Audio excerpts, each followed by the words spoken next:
Depuis le 1er janvier, la compétence collecte et traitement des déchets de la ville de Fontenay-sous-Bois, entre autres, ainsi que 13 villes, a été confiée au territoire Paris-Est dans le cadre de la loi Notré, refonte des collectivités.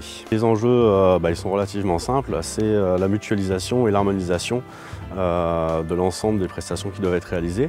Le but de cette mutualisation est de rationaliser aussi les coûts, justement par la massification, d'avoir plusieurs contrats. En général, on arrive à obtenir des prix bien plus intéressants.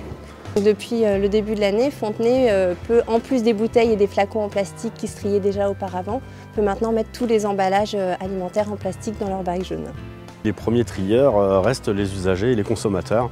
Ce sont eux en fait, qui effectuent le premier tri. On a de plus en plus de personnes qui souhaitent participer au tri sélectif, qui souhaitent aller plus loin en prenant des composteurs, à réduire leurs déchets, à avoir des actions éco-citoyennes. Donc nous avions mis en place une convention qui va permettre à chaque administré de pouvoir bénéficier d'un composteur à titre gratuit. Donc il appartiendra à chaque fontenaisien d'appeler un numéro vert dédié au territoire, qui relèvera lui-même au service technique de la ville afin de pouvoir faire l'attribution d'un composteur à titre gratuit. On va revoir un petit peu tout ce qui pouvait déjà aller dans le bac jaune. Donc on avait déjà la famille des papiers, journaux et magazines.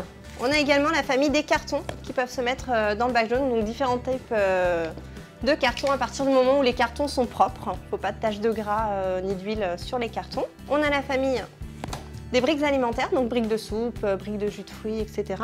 La famille des aluminiums et du métal, donc les canettes en aluminium, également les boîtes de conserve peuvent aller dans le bac jaune. Et la nouveauté sur Fontenay, c'est que tous les petits aluminiums peuvent désormais aller dans le bac jaune également. Donc par exemple des petites gourdes de compote et les capsules de café en aluminium peuvent maintenant se mettre dans le bac jaune. Et on avait également dans le bac jaune avant la famille des plastiques et on pouvait uniquement mettre tout ce qui était bouteilles et flacons en plastique.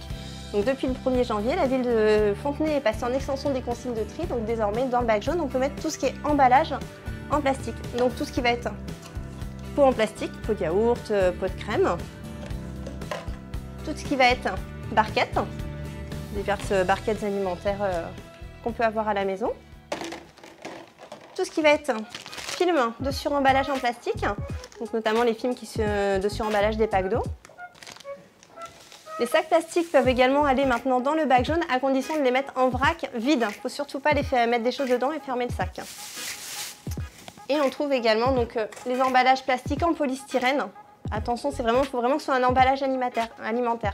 Le polystyrène qui va emballer la nouvelle télé ou le nouvel électroménager, lui, n'est pas à mettre dans le bac jaune.